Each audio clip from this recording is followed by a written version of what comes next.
O'zbekistonga yetkazib berish narxi bilan hisoblaganda bor yo'g'i 80 ming dollarga tushadigan. Bojxona to'lovi esa gibridni ustunovka bo'lganligi uchun bor yo'g'i imtiyoz bilan 25 ming dollar atrofida chiqadigan yaponlarning eng obro'li, eng kuchli va eng bahaybat pikapi.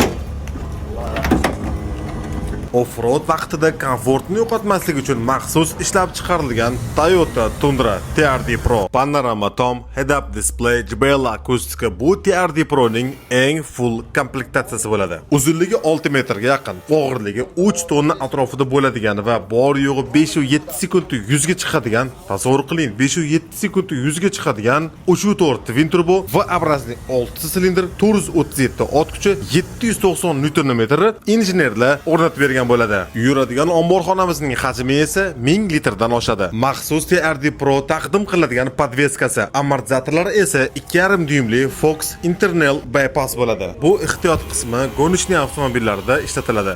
Yana bir bor qaytarib o'taman. Gibridni ustunovkasi bor bo'lgan avtomobillarga bojxona to'lovida ham imtiyoz bo'ladi, injenerlar ot kuchini ham qo'shib beradi.